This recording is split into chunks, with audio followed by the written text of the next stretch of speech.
ธรรมมาแล้ว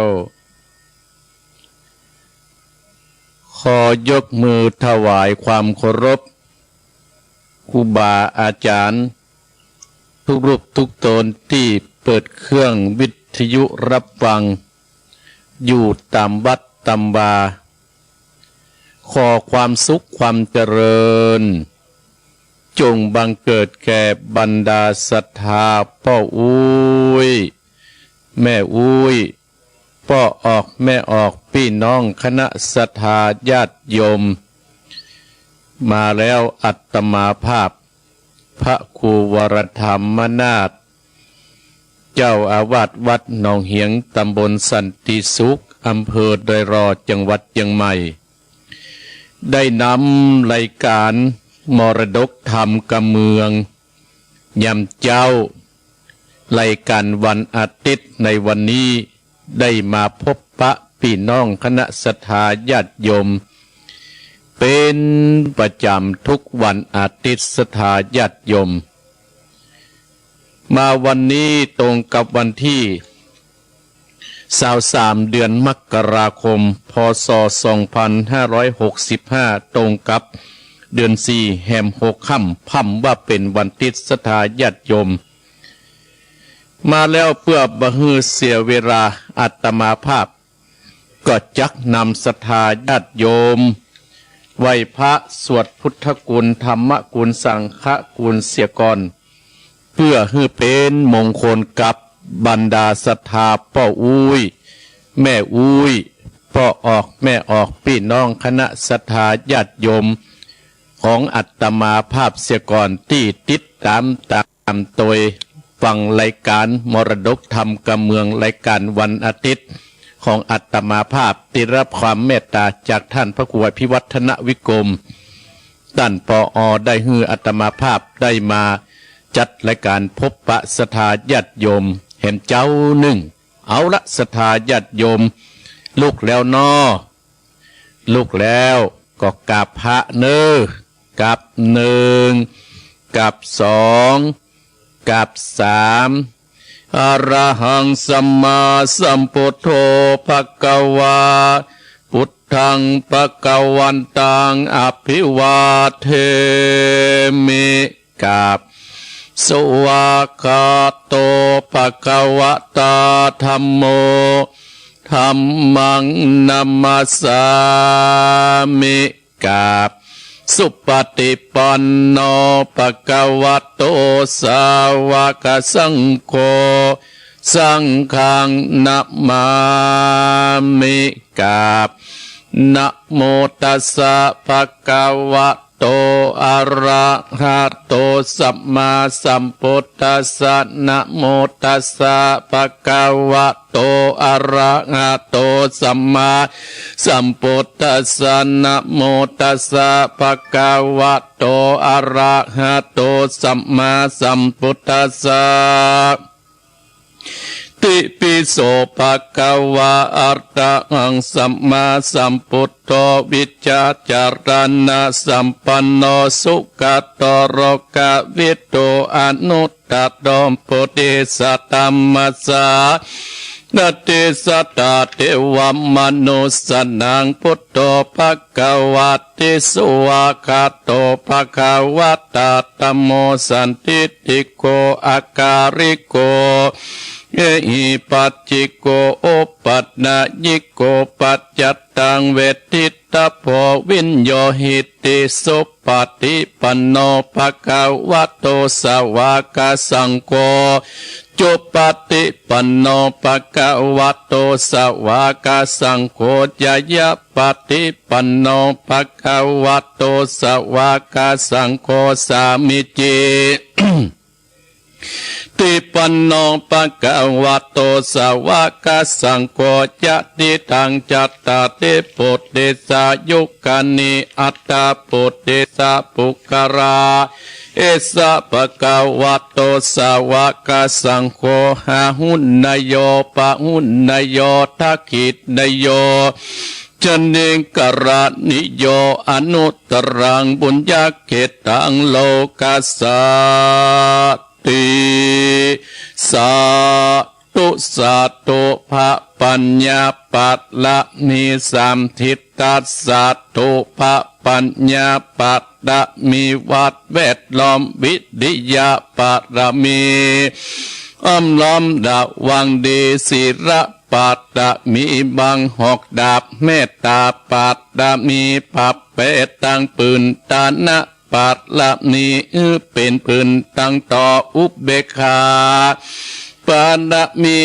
ก็เป็นเวียงสัจยะปัตตะมีแวดระวังดีเป็นไม่เท่ากันตีปัตละมีกายเป็นออกดาบบังหน้าไม้และปืนไฟ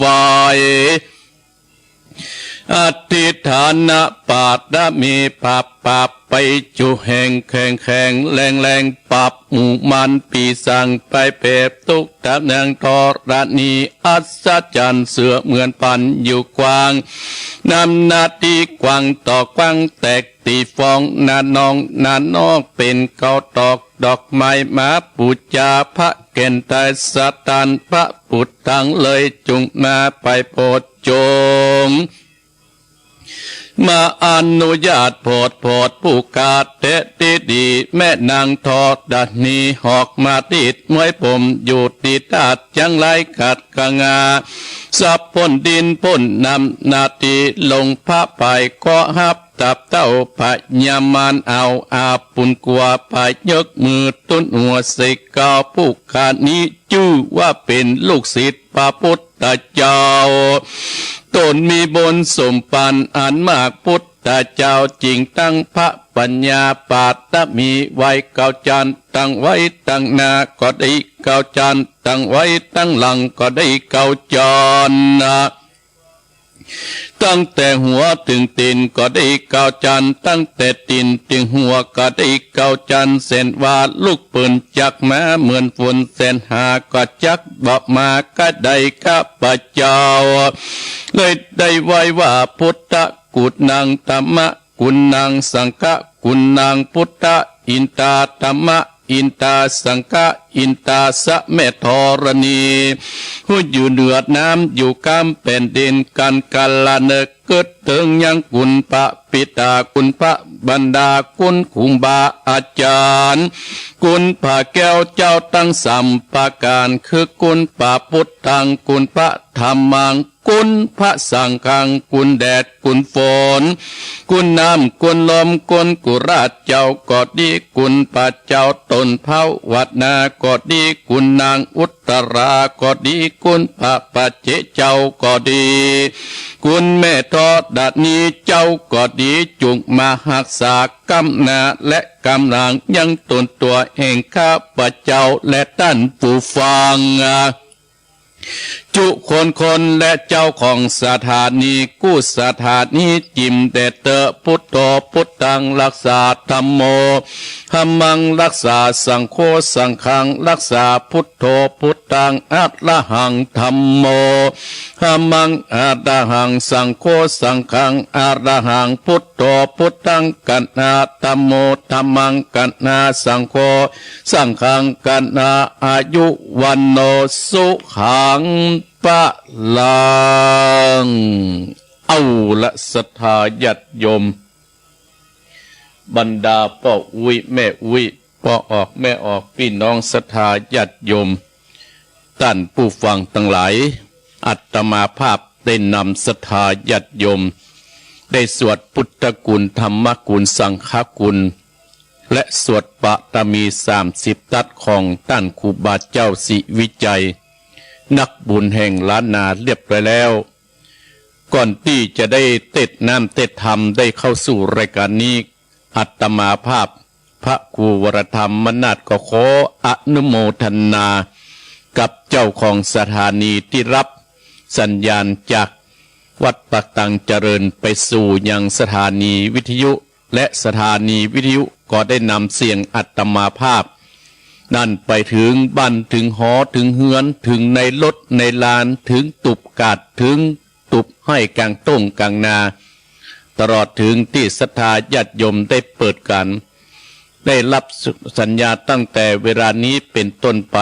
อาตมาภาพจะอยู่กับบรรดาศรัทธาพ่ออุ้ยแม่อุ้ย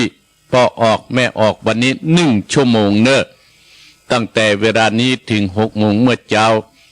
อนุโมทนากับสถานีวิทยุบ้านทุ่งเรดิโอกะ89.50 อำเภอสันปะตองจังหวัดเชียงใหม่และอนุโมทนาสถานีวิทยุขึ้นธรรมะของชุมชนวัดห้วยตองซัก 98.75 อำเภอจอมตองจังหวัดเชียงใหม่สถานีที่3สถานีวิทยุเวียงป่าเป้าเรดิโอ 90.00 อำเภอเวียงป่าเป้าจังหวัดเชียงรายสถานีที่4สถานีวิทยุคณะสงฆ์อำเภอฝาง FM 100.25 อำเภอฝางวัดพระบาทอุดมจังหวัดเชียงใหม่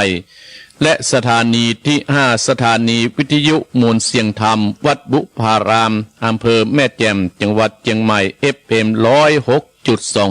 106.25 สถานีที่6สถานีวิทยุชุมชนคนเมืองลี้อำเภอลี้จังหวัดลำพูน FM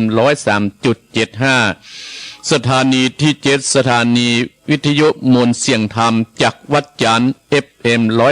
103.50 อำเภอกันรยานิวัฒน์จังหวัดเชียงใหม่และสถานีที่8สถานีวิทยุชุมชนคนนาน้อยอำเภอนาน้อยจังหวัดน่าน FM 91.50 สถานีที่9สถานีวิทยุสีคำเรดิโออำเภอเวียงสาจังหวัดน่าน FM 92.50 สถานีที่10สถานีวิทยุมวลเสียงสายเรดิโออำเภอต้าวังผางจังหวัดน่าน FM 100.75 สถานีที่11สถานีวิทยุชุมชนคนเหนือเขื่อนอำเภอฮอดจังหวัดเชียงใหม่ FM 90.75 อำเภอฮอดจังหวัดเชียงใหม่และสถานีที่12สถานีวิทยุน่านฟ้าเรดิโอ FM 101.75 ตำบลป่าแดดอำเภอเมืองจังหวัดเชียงใหม่สถานีที่13สถานีวิทยุต้นนาคนต้นน้ำFM 104.50 บ้านปงน้ำฮ้อนตำบลแม่เจดีอำเภอเวียงป่าเป้าจังหวัดเชียงรายสถานีที่14สถานีวิทยุดินแดนถิ่นร้านนา FM 103.50 อำเภอสันป่าตองจังหวัดเชียงใหม่สถานีที่15สถานีวิทยุล้านนาเรดิโอศพปราบจังหวัดลำปาง FM 95.75สถานีที่16สถานีวิทยุขึ้นพระพุทธศาสนาการศึกษาวัฒนธรรมวัดไฟหินFM 104.50 อำเภอเมืองจังหวัดเชียงใหม่สถานีที่17สถานีวิทยุเพื่อการศึกษาพัฒนาอาชีพ FM 103.00 อำเภอเมืองจังหวัดลำปางและสถานีที่18สถานีวิทยุ FM 99.50 วิทยาลัยเทคโนโลยีและการจัดการกปภแม่เมาะจังหวัดลำปางโดยคุณอนุพงษ์ตาจินะ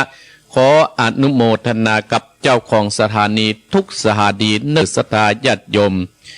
มาแล้วสถาญาติโยมได้อุจาในรายการมรดกธรรมกำเมืองอยู่กับสถาญาติโยมวันนี้ได้10 กว่านาทีและสถาญาติโยมน้ำธรรมคำสอนที่อัตมาภาพจากได้เทศนานี้มีชื่อว่ามา9 หางผูกท่วน17สถาญาติโยมเดินทางมา9 หางผูกท่วน17นี่เดินทางออกเดินทางเมื่อปีที่แล้วและสถาญาติโยมข้ามปีมาแล้วนะเนี่ยข้ามปีละกาละเวลามันก็ล่วงพ้นไปสถาญาติโยมอาตมาภาพขอบคุณพี่น้องสถาญาติโยมที่ติดตามโดยอาตมาภาพในรายการมรดกธรรมกำเมืองว่าโอ้หายไปที่ไหนสถาญาติโยมอีพ่ออีแม่อุ้ยพ่อออกแม่ออกก็โทรถามอาตมาว่าอาตมาภาพไปที่ไหน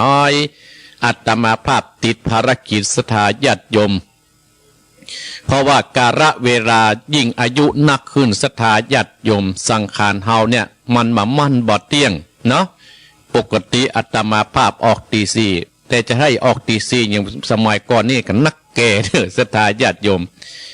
โอ้อายุ60 ปีละสถาญาติโยมก็ได้เลื่อนออกมาเป็นตี 5 จะนี้ละศรัทธาญาติโยมอาตมาภาพก็ตึกกึดเตืองถึงบุญคุณบรรดาของอีพ่ออีแม่พี่น้องศรัทธาญาติโยมท่านผู้ฟังที่การฮื้อการสนับสนุนวัดหนองเฮียงมาโดยตลอดโอ้กึดเตืองหาศรัทธาเนอปีพศ2565ก็เคลื่อนคล้ายไปได้23 วันวันนี้ละศรัทธาญาติโยมได้23 วันแล้วชีวิตเฮาก็เปลี่ยนแปลงกันไปศรัทธาญาติโยมอยู่กันยากแต่ต้องใจสติเนาะก็ศรัทธาญาติโยมก็เอาน้ำธรรมคำสอนนี่แหละศรัทธาญาติโยมเป็นที่จังที่เปิ่งเนอะเตี่ยอาตมาภาพจะได้เทศที่ว่ามา9 หางผูกท่วน17เนี่ยศรัทธาญาติโยมอยู่ด้วยกัน1 ชั่วโมงเนี่ยศรัทธาญาติโยมก็อนุโมทนาศรัทธาญาติโยมบรรดาพ่ออุ้ยแม่อุ้ยพ่อออกแม่ออกพี่น้องศรัทธาญาติโยมก็จะประกาศงานบุญงานกุศลเสียก่อนเนาะที่เพิ่นได้ฝากไว้ก็เชิญพี่น้องศรัทธาร่วมทำบุญบำเพ็ญกุศลพระราชทานเพลิงศพของหลวงพ่อท่านพระครูวินิคุณากรหรือว่าตุลุงวานธีระปัญโยอายุ85 พรรษา65อดีตเจ้าวัดสำหลังบ้านใหม่น้ำทุ่งเนอศรัทธาญาติโยมอดีตเจ้าคณะตำบลบ้านกลางอำเภอสันปะตองจังหวัดเชียงใหม่ศรัทธาญาติโยมกำหนดการนั่นกับวันที่30เพิ่นก็จะได้เอาทุรุงวันนั้นได้นอนประสะนกหัสดีริงณสนามสวกข่าววัดสามหลังมันใหม่เนอก็เชิญพี่น้องศรัทธาญาติโยมเพิ่นก็จะมีการฟังเทศน์ฟังธรรมตั้งแต่วันที่30ถึงวันที่5 กุมภาเป็นวันพระราชเป็นการพระราชเพลิงศพของหลวงพ่อท่านพระครูวินิคุณากรหรือวัดตุลุงวานเนอวันสุดท้ายกับวันที่5ตั้งแต่วันที่30ปีเป็นต้นไปคณะศรัทธาญาติโยมเพิ่นก็จะมีการเทศน้ำเทศธรรมมาเทศน้ำเทศธรรมศรัทธาอยู่ใกล้อยู่หิมกินหิมอย่างก็ไปเนอไปร่วมทำบุญสร้างกุศลไปทำบุญในงานพระราชเพลิงศพของหลวงพ่อท่านพระครูวินิจคุณากรตุลุงวันวัดสามหลังบ้านหนองน้ำทุ่งบ้านใหม่หนองน้ำทุ่งเนื้อศรัทธาญาติโยมนะเจิญพี่เจิญน้องเจิญคณะศรัทธาตั้งแต่วันที่30เดือนมกราคมถึงวันที่5 กุมภาเนื้อศรัทธาญาติโยมพ่ออาจารย์เพิ่นได้เอามาฝากให้อาตมาภาพก็ประกาศให้แล้วเนื้อพ่ออาจารย์เนื้อศรัทธาญาติโยมแล้วนำธรรมคำสอนวันนี้ท่านเจ้าภาพนั้นก็หมายมีนายบุญเลิ่มนางบัวนำอัปปมาบ้านเหล่ายาวได้มาปูจาเอากันเทศในตอนเช้านี้ความจริงเปิ้นได้ปูจาตั้งแต่ต้นปีมาแล้วแม่บัวเรียววงเติงบ้านเหล่ายาวอนุโมทนาเนอได้มาปูจากันเทศในตอนเช้าผูกท่วน17นี่นะศรัทธาญาติโยมสลับน้ำธรรมคำสอนมา9 หางผูกท่วน17นั่นพระโพธิสัตว์เจ้าสุโขมกขะนั้นท่านพร้อมกับสหายนั้นก็ได้เดินเดินต่างไปหลายบ้านหลายเมืองไปพดหลายบ้านหลายเมืองศรัทธาญาติโยมเนาะไปหลายที่หลายต่างประเดี๋ยวนี้ปุ้นไปพดอยู่ที่พวกศรัทธาญาติโยมไปพดอยู่เมืองเกตเมืองแก้วเกตวัดดีปุ้นศรัทธาญาติโยมประเดี๋ยวนะเจ้าสุโขมนี่นะไปพดอยู่ที่เมืองเกตแก้ววัดดีนี่ไปพดอยู่ที่เมืองเกตแก้ววดีนั้นมันจะเป็นจะได้นั่นอาตมาภาพก็ประสามารถที่จะเล่าให้ศรัทธาญาติโยมได้ฟังได้เพราะว่าอาตมาภาพยังไม่ได้เตะเตื้อเนาะศรัทธาญาติโยมก็ลงนั้นแม่บัวเลวเนอะกระท่าฟังเนาะถ้าจะตื่นแล้วก็ไอ้บุญเริ่มเนาะแม่บัวนำให้ตื่นแล้วเนาะตื่นได้แล้วเนอะก็อนุโมทนาสาธุตัวเนาะก็เดี๋ยวอาตมาภาพจะได้เตะแล้วเนอะเอาก็วันพุกนี้ศรัทธาญาติโยมซึ่งก็เป็นงานศพของพ่ออรุณกันทปาบ้านเด่นหมู่ที่2บ้านแม่พ่ออรุณได้ลูกหลานตันเต้าโยมแม่ได้มานิมนต์อาตมาภาพวันพุกนี้เป็นคืนสุดท้ายพี่น้องคณะศรัทธาผู้เฒ่าผู้แก่ที่เคยฟังอาตมาภาพบ้านเด่นหมู่ที่2บ้านแม่เนอะวันพรุ่งนี้อาตมาภาพจะไปเทศธรรมที่หั่นบ้านพ่ออรุณกันทปาเปิ้นได้เสี่ยงชีวิตก่อนเปิ้นจะเสี่ยงชีวิตท่านทั้งหลายเมื่อเปิ้นก็ได้มาที่วัดอาตมาภาพนี่นะศรัทธาญาติโยมก่อนที่จะเสี่ยงชีวิตได้มาแอวหาอาตมาภาพ กับลูกกับเต้าหลานเลนว่าโอ้ได้มาเอียดท่านพระครูละเมินแล้วบ่ได้มามันนึกว่าพ่ออรุณกันทปาเนี่ยนะได้จะเสี่ยงชีวิตบ่อยตั้งหลายแต่ว่านี่ได้รับโทรศัพท์จากลูกจากหลานจาก4ภรรยาว่านิมนต์อาตมาภาพไปห่วมไปเป็นองค์เทศวันคืนสุดท้ายอาตมาภาพก็น้อมเพื่อจะไปทดแทนบุญคุณของพ่ออรุณที่เคยมาวัดหนองเฮียงโดยตลอดอาตมาภาพก็ขอเอาน้ำเอาธรรมนะมาเก้าหางนี่เด้อพ่ออรุณที่เคยฟังอาตมาภาพก็ให้นำจิตจะดวงวิญญาณของพ่ออรุณเนี่ยไปเกิดที่ดีเน้อขอบุญกุศลในกำจูอุ่นนูนตลอดถึงลูกหลานตันเต้าอาตมาภาพก็ขอแสดงความเสียใจโดยเนอะสตาญาติโยมนะก็อนุโมทนากับพ่อพิชิตเนอะพ่อพิชิตปุ้นหลังมอหลังไม่ยวกพุนะแต่ว่าก็คือการต้อนรับที่นิมนต์อาตมาภาพไปอนุโมทนาสาธุแล้วก็ต่อจากนั้นก็ไปบ้านพ่ออ้ายเพื่อนนิมนต์ไปอนุโมทนาสาธุเถอะนะเอาละสตาญาติโยมเพื่อบ่ให้เสียเวลาอาตมาภาพจะได้เทศน้ำเทศธรรมที่ว่าหมาเก้าหางผูกท่วน17สุโภโมกขกุมารนังไข่ฟ้าเน้อบ้านเจ้าภาพก็มีแม่บุเรววงเติงนายบุญเริ่มนางอัปปมาบ้านเหล่ายาวเน้อตั้งอกตั้งใจสดับรับฟังน้ำธรรมคำสอนณบัดนี้นะโมตัสสะภะคะวะโตอะระหะโตสัมมาสัมพุทธัสสะโพธิสัตว์โตมานิกาเตโอตาเกตาพุสันโตตาติตาสัตตะโอดูลาสัพโพธิสัตว์ตั้งหลายถึงยิ่งใจหน่วยใหญ่ผู้มักไฟตั้งธรรม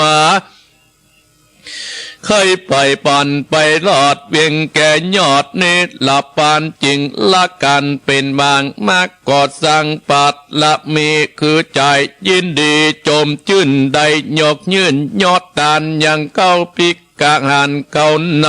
ำมา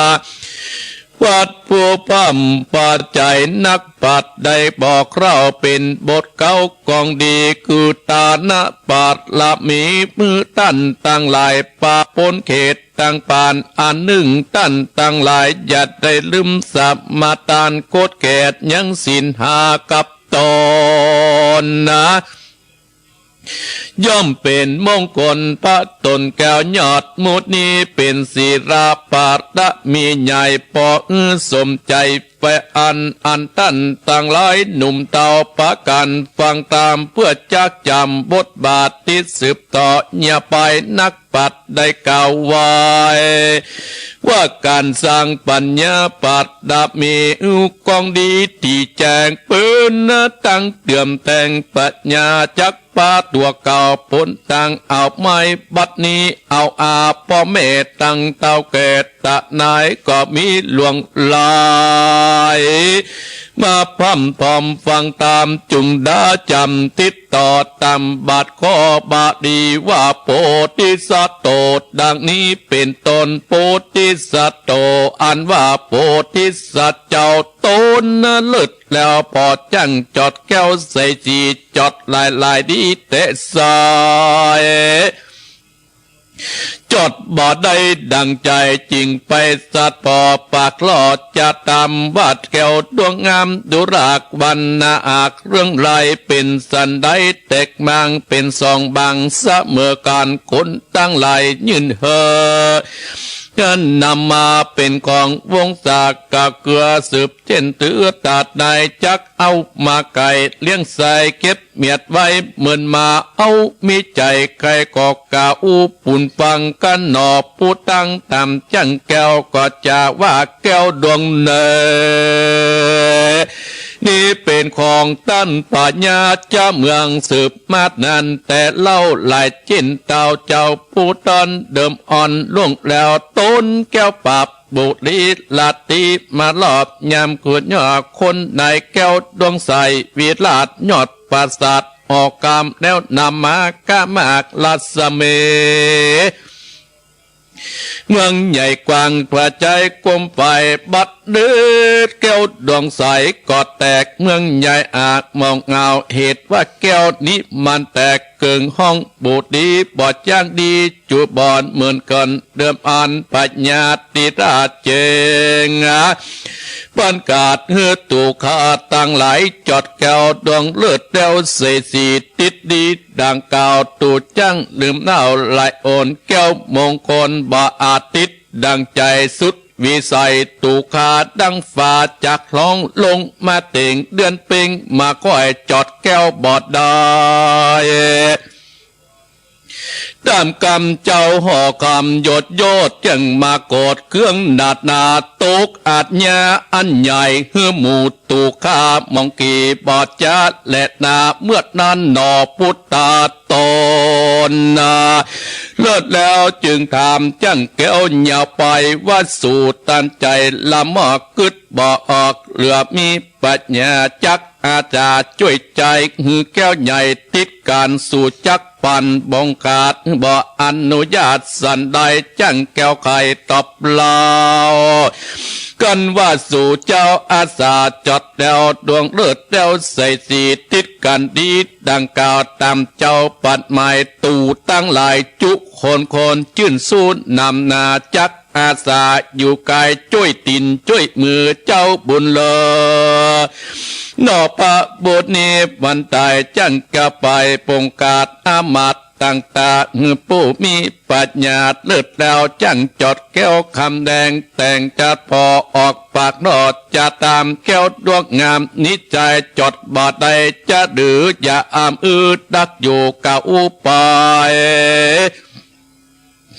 สหายเตรียมใจเองเจ้าตับเล่าจัดเดียวกันบัดเดียวจุงอยู่ใกล้กันขาดเบียดแล้วสหายแก้วใจลำก็เอาแก้วงามก็ใหญ่มาวางต่อหน้าเอาค้อนเล็กมาตีต่อยหือแก้วย่อยเป็นพงรวมใส่องเบาเบ้าใหญ่หล่อหืดเลี้ยวไวเป็นเจ้าดวงใสบอดแดวกระเดิมอ่อนรัศนีปองเดินนาจังแก้วนันนาแวดเล่งอ่านอัศจรรย์จุคนต่างชื่นสู้จมบานจ่าอู้เจ้าวา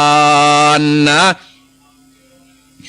จันเจ้าตั้งหลายไผ่ปันเตียวต้องจากห้องเมืองก่อนเตียวป่าตนเด็บกาดจากข้าของเครื่องใจสั่งจากอดจากคือตามมีหนอโมนีหนุ่มเนาก้าวถึงปลายตามลายจ้างแก้วไหลหนุ่มเตาได้ยินไข่ปานมีใจจมชื่นปิติตื่นเล่นนาบ่มีนายปาการแก้วเจียงการลูกใหม่ไปถวายท่านเจ้าพญาตันติราชปุราชหันเจ้าเรื่องงามรัศมีส่องตองไปทั่วห้องเขาต่างเตดเข้าสู่เขตเวียงจอยจุ่มไก่เก่าโอได้หูตามลายจังแก้วไหลหนุ่มเต่าก้มไว้ตั้นปัญญาเจ้าเต้าผู้บ้านหูแล้วใจพองแผ้วยินดีก็มีกรรมปงกาดตั้งตาเรียกหนอพุทธาหนุ่มเต่าสี่คนสหายไปปานมาอยู่ติดในเมืองแล้วก็ถามว่าสู่เจ้าตั้งลอ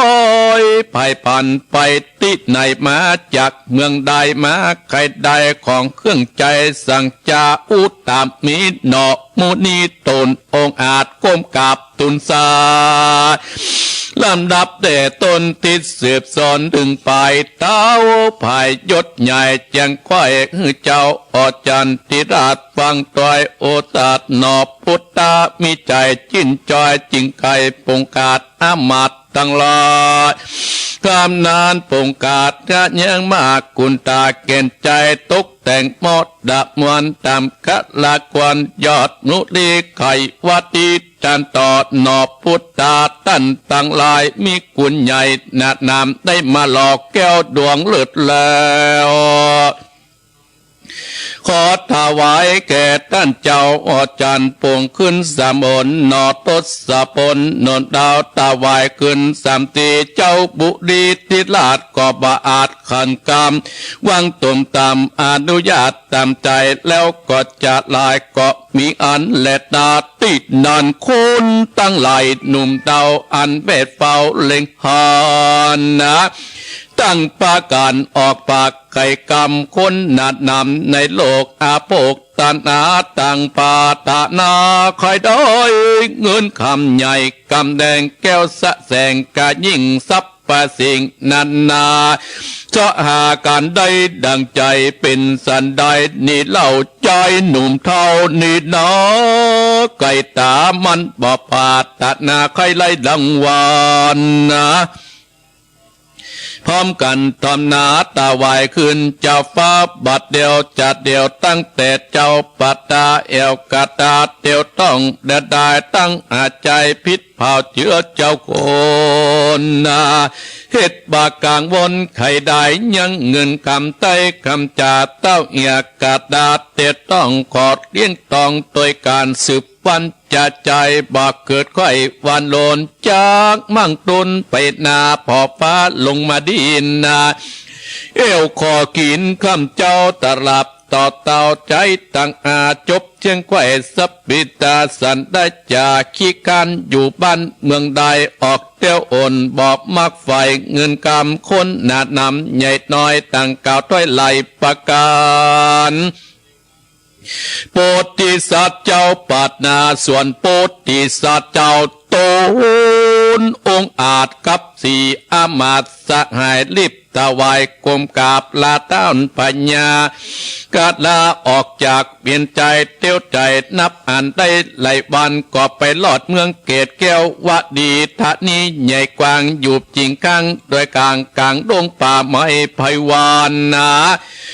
นาต่างกันนาเดือนดังจุเล่งไงกาดลาดกาดเป็นตาคนไข่ป้าต่างโพจัดนาอาหารก็ไปปะใส่เนี่ยจะลาคนหนึ่งบอกมีลูกเต้าสะมีกาตายผักคางเฮือนใหญ่นำนาของนาคนก็ซื้อหลวงลายห้าใจสัตว์พอมีใจหมอกกุนนาจึงได้จ่าทำแจ้งสีความสงสัยเป็นได้จ่าตัวเปล่าเครื่องกลัวกันหนักดุหลานน้อยตั้งหลายแม่อยู่คนเดียวบ่มีลูกเต่าเตรียมตาตั้งสะมีการ่วมห้องสายพี่น้องวงไว้แห่งห้องเดินได้เวียงใจก็หาได้ดีเต้าขันตีกะขายตายจากเมืองกนวางเอาตนนะญาเต้าไก่เบียดดาวเจ้าตนแก้วโมนีจิงไก่วัดตีปากนอกกำมานว่าขอลูกหลานนิสัยอยู่ใกล้อาสาช่วยลุ่มลาแม่เต่าจุคำเจ้ากาขายเครื่องใจแม่เต่าเฮือนอนหนาดานมาเต้ายิ่งกว่าเก่าฟังหลังสมไปอ่างดูตั้งสั่งตั้งโบนปืนบุญจ่องหอยจิ้นจอยแม่จักปันปงขาดบ่อนุญาตสันดอยญาเท้าใจโจมเมื่อจืนปีติตื่นยินดีจึงขายอู้ว่าจะบอกเล่าปาลูกเต้าตั้งหลายไปปันแปกวางอดอ่างปันฟาง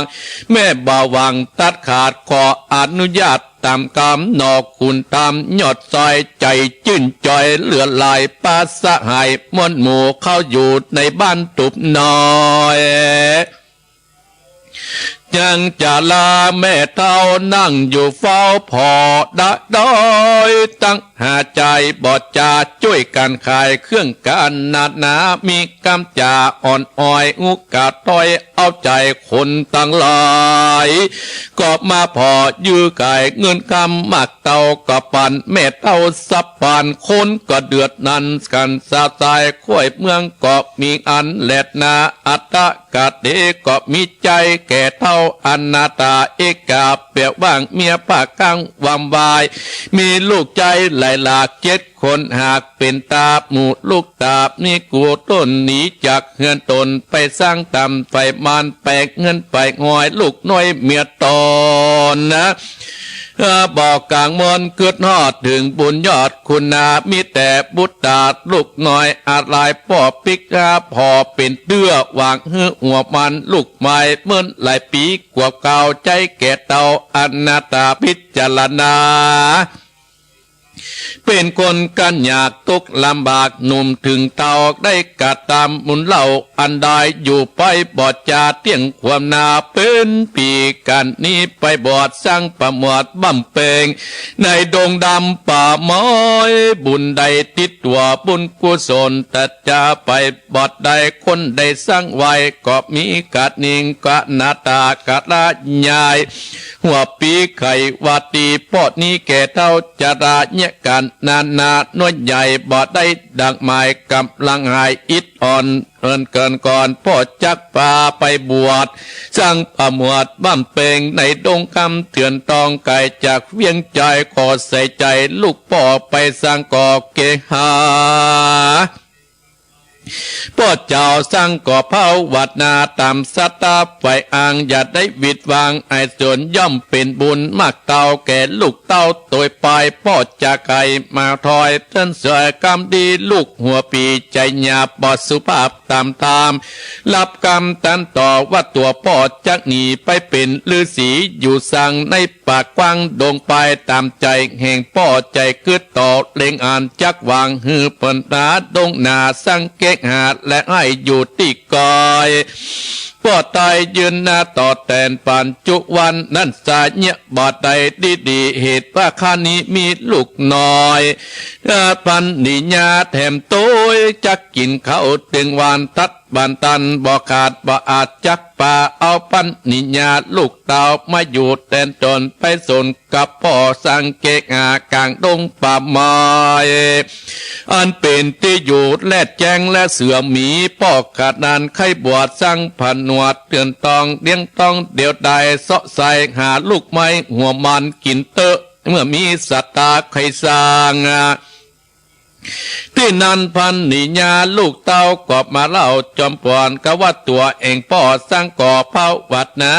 จะโลนละลูกเต้าตัวไปตันจะหนีไปขอพ่ออยู่ป่าเดียวดายการกวดไตกันอยากลำบากเงานอนพ่อไปอ่างจักได้สร้างป่าหลับมีดงลีป่าไม้เกิดเป็นคนอาบุญมาโอจูสวยอบายตู่ตั้งหลายนั่นเลี้ยงลูกเต้าถึงวันปัดนี้และตาบอกเล่าแก่ลูกเต่าใส่ใจลำดับเขามาตอบไข่ปันตั้งเมียมันจุคนกะกะอูสันเดียวเมื่อเหลียวคืดพอดดึมมาใจอนาตาเกิดใต้บอดกะต้อยอย่าไปก็มีใจกังแกนตุกฐานเน้นเหลือลายรีบไปปันอยู่ที่กาหาบุตรลูกลาวเจ้าสะปันไข่ปันเก่าโอ้ลูกลาเขามีอันแหลดนานิติตาคิยาสังวันนาจะห้องเหตุสุภาโมคามัวมาเก้าหางมาเก้า16 ทวน 17กอบบังคมสมเลสเดชเอาละศรัทธาญาติโยมบรรดาพ่ออุ้ยแม่อุ้ยพ่อออกแม่ออกพี่น้องคณะศรัทธาญาติโยมตั้งหลายที่ได้เปิดเครื่องวิทยุรับฟังตามสถานีวิทยุก่อนอื่นนั้นอาตมาภาพก็ขอบคุณศรัทธาญาติโยมที่อยู่สระบุรีอนุโมทนาเน้อปิแดงและอนุโมทนากับโยมแม่จันเพนคำโพธาอยู่แม่เฮียโยมโสภาชัยกิแรและโยมอัมพรนันตันหนูอยู่ที่น้ำเพอพระและโยมแม่นงรักพิทองจาโยมบุญเรืองจันวงอนุโมทนาโยมทองพูนวรรณหลวงอยู่จอมตองโยมสรินทิพย์บุญเลิศโยมยุพินหอมมาราแม่น้อยอยู่หลังอยู่ตังแม่หยวกโยมแม่หลวงแสพลจันกุณะอนุโมทนาโยมพิกุลปัญชัยโยมนีรัชนีป้าติมเซนเปงโยมแจมจันสีล้อมอนุโมทนาสันปโยมโยวารีโยมบารีนันทนัทโยมสมศรีใจบุญท่านทัตตะวันวัด ชิมพีเนาะอนุโมทนาสาธุเนอศรัทธาญาติโยมเนาะเอาละนำธรรมคำสอนที่อาตมาภาพได้ติดจบไปศรัทธาญาติโยมที่ว่ามาเก้าหางปลูกทวน17สุภมมกขะนางไข่ฟ้าอีพ่ออีแม่บรรดาศรัทธาญาติโยมเจ้าสุภมนั้นก็ได้ไปเต้วไปเอวตำหัวตำเมืองต่างๆนานาไปจากเมืองนั้นแล้วก็พดไปเมืองนี้ได้เมินนักแก่ศรัทธาญาติโยมหลังจากนั้นได้เป็นพญาเจ้าเมืองหลายเมืองและก็มีภรรยาหลายภรรยาเหมือนกันพอไหวไปโตยหา4ภรรยาเปิ้นนางไข่ฟ้าศรัทธาญาติโยมเจ้าสุภมนั้นก็ได้นัดแนะกับหมู่เสนาอามาตย์เพื่อนสหายว่าเฮานี่นะเป็นเพื่อนกันอย่าบอกว่าเฮาเป็นพญาเจ้าเมืองเน้อเฮามือไผได้หูว่าเฮาเป็นพญาเจ้าเมืองอู้กันตั้นตั้งหลายบอกคือกันนัดแนะกันต่างๆนานาอีพ่ออีแม่บรรดาศรัทธาญาติโยมบรรดาพ่ออุ้ยแม่อุ้ยพ่อออกแม่ออกพี่น้องคณะศรัทธาญาติโยมเจ้าสุภมมกขะกุมารนี่พร้อมด้วยเพื่อนทั้งหลายก็ได้เดินทางไปพดไปหลายบ้านหลายเมืองไปพดเมืองหนึ่งศรัทธาญาติโยมเมืองนั้นคนก็เตียวเงียวกันโลละเดือดกันเป็นละมันลานไว้ไปปะใส่หมู่เสนาอามาตย์คนใจของพญาเจ้าเมืองนั้นท่านทั้งหลายกำลังหลอกแก้วลูกแก้วแก่นหนึ่งเพราะว่าโอ้บดเนี่ยพญาเจ้าเมืองได้เอาแก้วแตกเนี่ยบัดสามารถที่ข้าได้จอดแก้วแต่คือมันดีเหมือนเก่าเนี่ยข้าจอดได้เป็นเดือนแล้วจอดมาได้เจ้าสุภมเนี่ยก็เลยบอกว่าโอ้ข้าเนี่ยขออาสาจะจอดได้ก่อเพื่อจะให้แก้วเนี่ยเอาไปใจให้กับตั้นพญาเจ้าเมืองเนี่ยเจ้าสุภมก็เลยขออาสาจากคนใจหมู่ทหารทั้งหลายที่จะจอดแก้วนั้นเพราะเขาจอดมาได้ตั้นทั้งหลายเสนาอามาตย์คนทั้งหลายดีใจว่าโอ้มีคนที่จะรับสาจอดแก้วให้พ่อพญาเจ้าเมืองดีใจเจ้าสุภมก็ถามว่า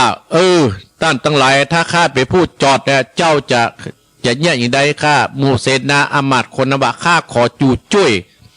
เป็นตีนเป็นมือต้านเจ้าเพื่อให้แก้วนี่มันสำเร็จเพื่อพญาเจ้าเมืองจะไม่ได้สุขจะไม่ได้เศร้าเห็นหรออินโดพ่อพญาเจ้าเมืองเนี่ยนะท่านทั้งหลายเจ้าสุภมมกขะก็เลยกำแก้วมาให้กับเพื่อนของเพื่อนที่เป็นจ้างจดแก้วที่มีปัญญาก็เลยถามว่าเพื่อนเขาจะจดแก้วนี้ได้ก็เพื่อนของเพื่อนก็ดักจึกกือสุดท้ายก็บอกว่าได้กะตกลงจอดจ้างจดแก้วซึ่งเป็นเพื่อนของเจ้าสุภมมกขานั้นก็กำแก้วมาตุบแตกให้มันเหลวท่านตั้งหลายแล้วก็เอาไปหล่อหลอมให้ใหม่คือเป็นแก้วแก่นดีแก่นแงมท่านทั้งหลายโอ้สร้างความดีอกดีใจคือกับเสนาอามาตย์ในเมืองนั้นท่านทั้งหลายเสนาอามาตย์เมืองนั้นก็เลยปากันเอาแก้วเนี่ยไปถวายคือกับพ่อพญาเจ้าเมืองพ่อพญาเจ้าเมืองเมื่อแก้วแตกไปสร้างโมได้เศร้าโศกกหันแก้วดีเหมือนเก่าก็ดีใจก็เลยถามหมู่ทหารว่าใครเป็นคนลอกแก้วให้หมู่ท่านทั้งหลายหมู่เสนาอามาตย์กันแล้วบอกโอ้มีคนปอกกาอยู่นอกเมืองเปิ้นรับอาสาลอกแก้วเฮ้อหรือไปลอดสำเร็จแล้วมิไหนก็ไปห้องมากำเสนาอามาตย์หมู่นั้นก็เลยไปเจิญเจ้าสุภมกับสหายแห่ง4 คนมาเฝ้าพ่อพญาเจ้าเมืองตั้นทั้งหลายพญาเจ้าเมืองก็ถามว่าตั้นนะ4-5 คนเนี่ยมาที่นี้เนี่ยมีปรารถนาจะต้องการอะไรหยัง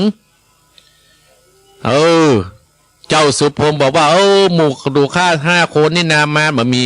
ไม่เอวปากไร้มาขอกินขอทานอยู่ไปวันๆตะอ้อนน่ะบ่อยากล่ำบ่อยากรวยสักอย่างพญาเจ้าเมืองก็เลยตกลังวานหืดหลังจากที่ได้หลอกแก้วเป็นแก้วที่งามดีท่านอะไรเจ้าสุภมก็บอกว่าโอ้พ่อพญาเฮาเนี่ยบ่วางรางวัลอย่างสักอย่างเฮา4-5 คนเนี่ยเพียงแต่มาเอวตามบ้านตามเมืองเอวไปเรื่อยๆอันนะ ท่านทั้งหลายบรรดาป้ออุ้ยแม่อุ้ยป้อออกแม่ออกอีป้ออีแม่ท่านผู้ฟังตั้งอำเภอสันปะตองวันนั้นแม่อุ้ยอยู่หน้าเปิ้นมาเอียอาตมาภาพลืมชื่อไปวันนั้นเปิ้นมาเอวที่วัดนิกรรมเนี่ยศรัทธาญาติโยมเพราะว่าโอ้เปิ้นฟังอาตมาอยู่ที่บ้านต้นเพิ่งเนี่ยมากับลูกกับหลานเปิ้นก็เรียบร้อยได้ศรัทธาญาติโยมพญาเจ้าเมืองกัดตกรางวีรางวัลให้เจ้าสุพรมกับ5 คนเจ้าสุพรมกับกราบป้อพญาว่าโอ้ป้อพญาหมู่ตัวค่าถึง5 คนเนี่ยบ่หวังรางวัลจะขอถวายคืนป้อพญาเนอป้อพญาก็บ่แจ้งเนี่ยได้ก็เลยรับคืนสร้างความตกอกตกใจคนที่อยู่ในสถานที่นั้นโอ้ละอ่อน4-5 คนนี่เป็นจะได้บ่ต้องการรางวัลบ่เคยหูบ่เคยหานเล่ากันต่างๆนานาอีป้ออีแม่บรรดาศรัทธาป้ออุ้ยแม่อุ้ยสุดท้ายศรัทธาญาติโยมเจ้าสุพรมก็เลยลาป้อพญาเจ้าเมืองที่ได้แป่งแก้วให้เรียบร้อยแล้วเจ้าสุพรมมกคะกุมารพร้อมด้วยสหาย5 คนกระป้ากันเตียวออกจากบ้านเมืองนั้นไปโพสเมืองเกตเมืองแก้วเกตว่าดีปุ่นท่านอะไรไปโพสไปบุรหันไปพระโพสแห่งเมืองบุรหันเมืองเกตแก้วดีนี่ก็โอ้ก็คนก็นักหนาป้าปั้นกับศรัทธาญาติโยมเจ้าสุพรมกับสหายก็เตียวไปเตียวมาไปโพสใส่บ้านของญาติเฒ่าคนหนึ่งญาติเฒ่านั้นก็เป็นแม่กาอยู่ที่หันท่านแหละคนก็มาซื้อนะก็เท่าแตะเท่าว่าก็เลยข้าพถามว่าแม่อุ้ยอีแม่มามีลูกมามีผัวกะแม่อุ้ยญาติเฒ่าก็บอกโอ้แม่นี่นะมามีลูกมามีผัว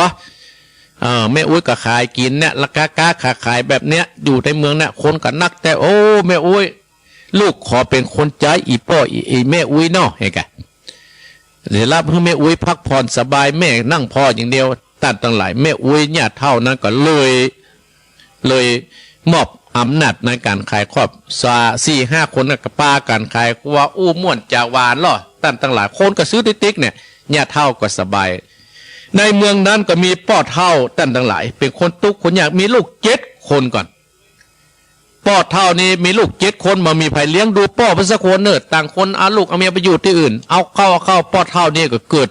ความเบื่อหน่ายว่าโอ้ใครไปบวชเป็นฤาษีก็เลยไปหาลูกหาเต้าไปบอกฮื้อลูกฮื้อเต้าไปแปลงตุบแปลงปางแปลงสลาฮื้อท่านทั้งหลาย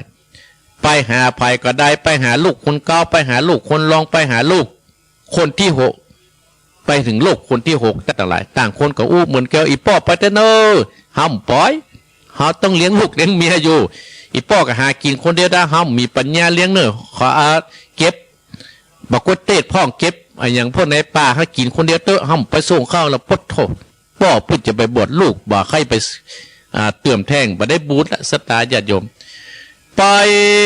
ท่านทั้งหลายป้อเท่านี่ก็ไปถึงลูกคนสุดท้องลูกคนสุดท้องท่านทั้งหลายคนล่ากำลังจะไปอู้อยู่เมียลูกคนล่าก็อู้เหมือนกับหมู่นั้นนะท่านทั้งหลายแต่ลูกคนล่าบ่ได้อู้อย่างเตื้อท่านทั้งหลายถามเรื่องนี้จบตัดตินีว่าเจ้าสุพรมมกคะมา9 หางป้ออุ้ยคนเท่าลาลูกเต้า7 คนท่านทั้งหลายไปทำเรื่องนี้จบที่หันลูกคนล่า7 คนนั่นคนสุดท้ายบ่ได้อู้ป้อสักกำถามเรื่องนี้จบเสียก่อนเวลาก็ใกล้จะหมดพอดีท่านทั้งหลาย ใกล้จะหมดค่ำ15 นาทีเนี่ยศรัทธาญาติโยมเนาะขอบคุณอนุโมทนากับโยมที่เข้ามาพอเนื้อศรัทธาญาติโยมเนาะเจ้าสุพรมมกคะมา9 หางกับสหาย5 คนนั้นพร้อมกับป้อคนเฒ่าที่จะไปบวชเป็นฤาษีเนี่ยจะเป็นจะได้นั้นฟังติดหน้าเนื้อป้ออุ้ยแม่อุ้ยเนื้อจะไปลืมเนื้อติด1อาตมาภาพมา1 วันเดือน1มา4 เตื้อท่านทั้งหลายถ้าฟังก็ขอบคุณอนุโมทนากับศรัทธาญาติโยมที่โทรหาอาตมาภาพเนื้อ2-3 วันที่ก็ตึงบ่ได้อยู่ศรัทธาญาติโยมโทรมากับดึงได้อยู่เนาะเวลาที่เหลือนี่ไผจะโทรอู้จ่าอาตมาภาพเหลือนี่ประมาณ10 กว่านาทีเนอะถึง6 โมงแล้วอาตมาภาพก็จะได้ลาศรัทธาญาติโยมแล้วเนาะไผจะโทรมาลองโทรเนอะ0828857725เนอะท่าน0828857225สายแรกเจริญปอนเจ ค่ะกับภาษาเจ้าท่านพระครู แม่หยัง แม่ปานีแม่มาฟ้า โอ้แม่ปานีมึนแล้วบ่ได้ยินเสียงเนี่ยแม่ปานีแม่แมว แบบว่าก็ไว้ถ้าคนใหม่โทรของอากาศ เอา กัน ฟังอยู่เนาะ ฟังได้ฟังค่ะ เอา ฟังทุกตนทุกองค์เจ้า วันอาทิตย์หน้าไปตามหน่อยเนอะแม่เนอะจะมาลืมกันเนาะ เจ้ากับภาษา เจริญ เจ้า ปอนเจริญปอนแม่ปานีพันปาเจริญปอน ครับไว้สาครับท่านพระครู โอ้พ่อบุญธรรมแม่น่ะแน่ ครับผมแม่นแล้วครับ โอ้ สวัสดีปีใหม่โอเคเนอะ โอ้สบายดีแล้วเนาะ ครับ โอ้ สบายดีครับท่านสบายดีเนาะ โอ้สบายดีบุญรักษาปอนเนอะ ครับ อย่าลืม ติดแล้วนี่ได้มาครับเนาะ ติ้นเดี๋ยวเปิ้นถ่ายทอดเนอะปอนเนอะเปิ้นเอาประกาศชื่อเนอะมากันนี้ต่อไปจะมาแล้วเนอะเจริญปอนนะปอนเนอะ ครับไว้สาครับ เจริญปอป้อบุญธรรมป่งน้องเวียงป้าป้อเจริญปอน เจ้ากับภาษาเจ้าท่านพระครูแม่ทุกเกี้ยวศิลปพรสิทธิ์เตี้ยได้ไหว้พระได้ฟังธรรมโดยท่านพระครูทั้งหมดเจ้าและเด้อเจ้า ขอบคุณนะแม่เนอะ เจ้าเขาได้ปีไปแล้วแต่ ปีไปแล้ว แม่ ต่อ เจ้ากับ ฟัง ไปสาเด้อ เออ ท่านพ จะ ระครูอากาศเย็นแล้วรักษาสุขภาพไปเด้อ เจริญพรนะแม่เนอะ เจ้ากับไปสาสาธุสา เจ ธุ ริญพ เจ้าร เจริญพรสายต่อไปเจริญพร กับไปสาเจ้าท่านพระครู แม่สิทร เจ้า ยินดีแม่สิทรชัยประการ เจ้าฟังกับเจ้าแล้วเนอะ ยินดีนะแม่เนอะ ชัดเจนดีเจ้า บุญรักษาสายต่อไปเจริญพรบอกเติดเดียวหันเจริญพร เจ้าไว้สาเจ้ายกแม่ฟังอยู่เนอะแก่งวลินเรียงสังเจ้า แม่ก็แม่ แม่จันสี แม่จันสีแม่จันสีฟังตะกี้นะแม่เนาะ เจ้า ฝังพี่น้องฝังอนุโมทนาแม่เนอ เจ้าไว้ รั สาก เจ้า ษาแม่จันสีแจ้งหุรินฝังเจริญปอนหัน วัดจ๋าท่านพระครู โอ้ปนนั้นประเสริฐ ครับผมถามเช่นนั้นน้อยครับที่ตามรับฟังแต่เจ้าว่าครับโอ้มวนดีเนาะ ม่วนดีม่วนดี หมาเข้าหางเนี่ยโอ้แบบมีคนเมตตากันดีแท้เนาะ น่ากะดีแล้วปนนั้นเนอ เขาฟังแล้วว่าใจเขาเลี้ยงเขาใจง่ายที่เขา เจริญปอนนะแม่เนอ กำลังใจทานครูเนอ ขอบคุณเนอ วันนี้แล้วหลวงพ่อลงใส่จับไว้ครับเน เจริญปอนปนนั้นประเสริฐเจริญปอนสายต่อไป ไว้สาเจ้า แม่ยัง แม่จะลุง โอ้แม่จะลูนหายไปหมื่นแน่แน่ ใช่เจ้ารอท่านที่วัดไผ่หินหน้า โอ้วันนั้นอันฝากท่านอาจารย์บรรยงไปให้แม่มันไปเมื่อตอนนะมันติดงานน่ะ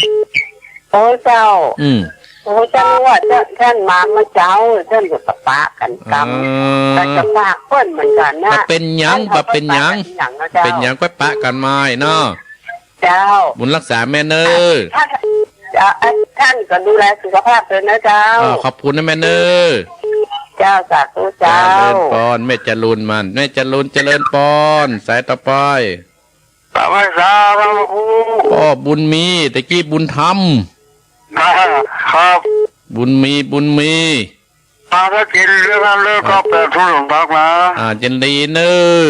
ตอนจากนั้นเด้อของท่านจุลีปีใหม่เด้อภาษาภาษา คนน้อยคนน้อยเจริญปอนเวลามาน้อยเจริญปอน นมัสการครับผม ท่านอยู่ที่ไหนอุบสก จากศูนย์บริการอาเซียนครับผม โอ้ตั้งได้หา ดิมเนี่ยครับผม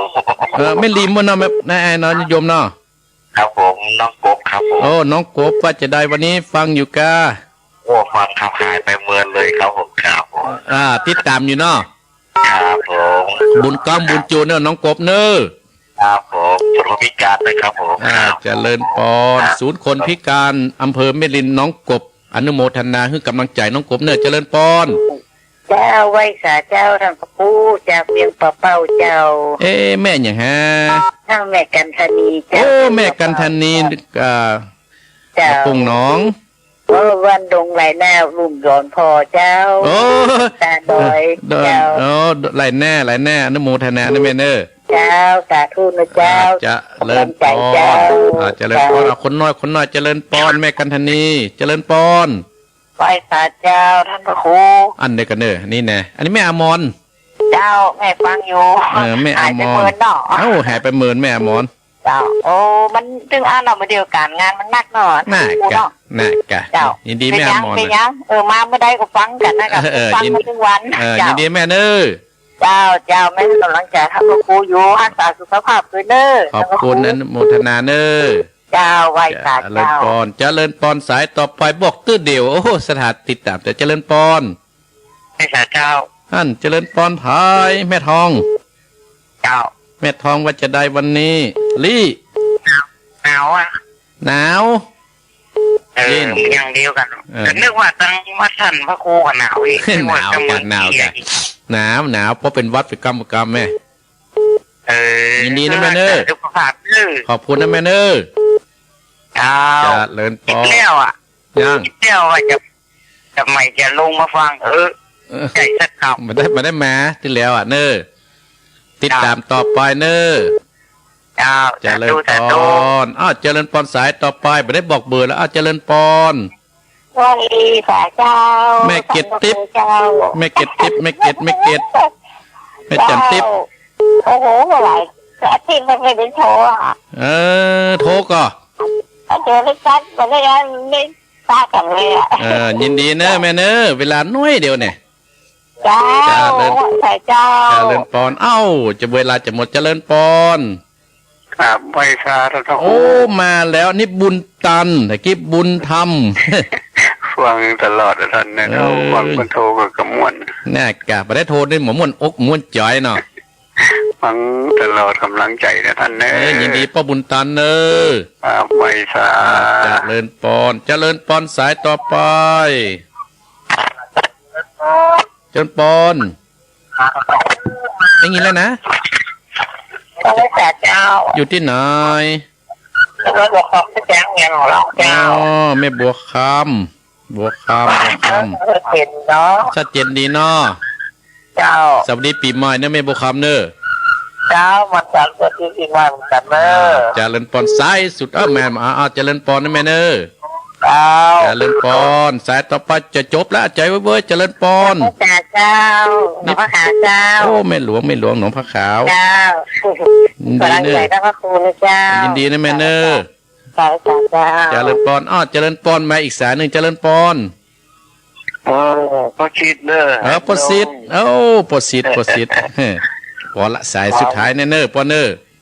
ครับผม ขอบคุณนะปอนเนอเวลาหมดพอดี โอ้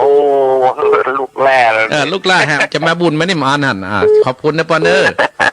ครับผม เจริญปอนเจริญปอนมาบุญไม่มาเจริญปอนจะปั่นปอนแล้ว พระสาเจ้าท่านพระครูท่านตะเตานะเจ้า โอ้แม่ผันเนาะ เจ้า เจริญปอนนะแม่เนอ เจ้า คนน้อยเจริญปอนจบไปแล้วไปเหยียบไปจัดตัดแล้วสถานจะจบตามมาปัดต้องโทรแล้วเนอถ้าจะโทรก็โทรเข้าเบอร์ส่วนตัวปุ้นเนอ0871774469อินดูอีป่ออีแม่ทุกขันทุกคนเนอเวลามันก็หมดไปแล้วเนาะก็ติดหน้าติดตามใหม่ว่าเจ้าสุภมโมกขะนั้นจะเป็นจะใดเนาะขายครอบขายครัวแล้วพ่อเท่าที่ลูกปลาเลี้ยงดูนั่นจะเป็นจะใดนั่นก็เจิญอีป่ออีแม่สดับรับฟังต่อไปขอบคุณท่านเจ้าภาพเนอแม่บุเรวงเติงกับไอ้บุญเลิ่มนางบัวนามเพิ่นว่าเพิ่นฟังมาเก้าหางติดตาม กอนุโมทนาสาธุเนาะตั้งอกตั้งใจครับปอนเวลาหมดพอดีติดหน้าปะกันใหม่เนอใจยะสิทธิตนังลาปังโสติปะกยังสุขังพลังสินุจโนจะโพกังวุติจะยะสวาสตะวันถึงจะชีวสิทธิภวันตุเตสัพปิติโยวิวัสสันตุสัพพะโรโกวินาสันตุมาเต็มตรายโยสุขีติกายุโกภวะอภิวาทนะสีริสะนิจังอุตราปัจจายิโนจัตตาโลตัมมาวัฏันเตอายุวันโนสุขังตะลัง